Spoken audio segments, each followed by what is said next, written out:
Lilac jelly is a really fun jelly that you make out of the lilac blossoms. I like to do this around our lilac season.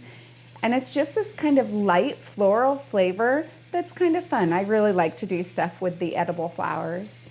So for this recipe, I start with 2.5 cups of water, 1/4 of a cup of lemon juice, 6 tablespoons of pectin, and 1/2 of a teaspoon of butter.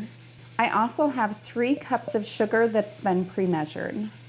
Now I'll place this on the stove on medium heat and bring it up to a nice simmer. While I'm doing that, I'll prepare my blossoms.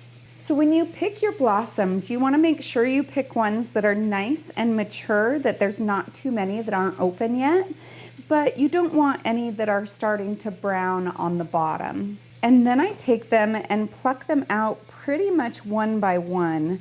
I could try to do as many as maybe 2 or maybe 3, but I found that the more blossoms that I pull off at a time, the greater chance that I'll get some of the green that comes off with them. And if that happens, then I have to pause and pull that off as well. So it's just better to go a little bit slowly, and that maintains the size and the shape of the blossom as well. I'll need 2 cups worth of blossoms. This tends to be the little bit more tedious portion of this task.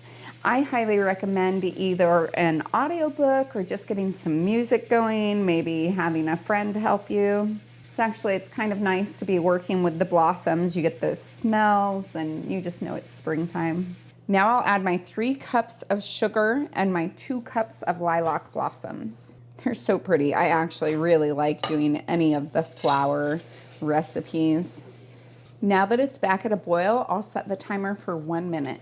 And I just stir it continuously because that keeps the temperature even throughout. Now I'll fill my 1/2 pint jars up to 1/4 of an inch of headspace, which is the space from the top of the food to the top of the jar. I try to work quickly at this point because I want to make sure that I can get an even amount of the blossoms in each one, and it starts solidifying just really fast. It should make somewhere around 5 1/2 pints. So the first thing that I do is I go through and I just try to give them an even amount of blossoms. It's so pretty floating in there. I'll then use a clean damp cloth to wipe off the rim of the jar. This is just so that if there's any jelly on the outside rim, that it won't interfere with that seal.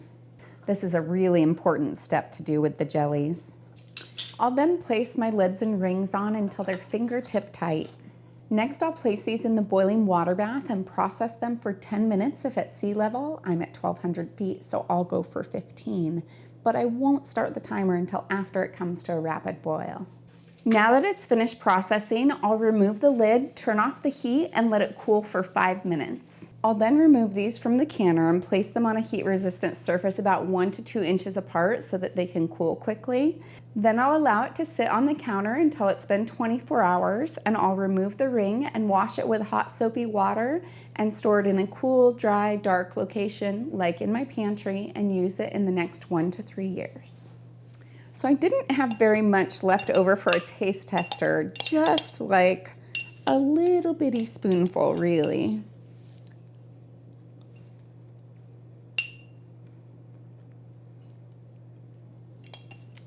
And it's nice. It's like sweet and has a little bit of that floral accent to it. Kind of honey-like. Really good. And the petals are adorable.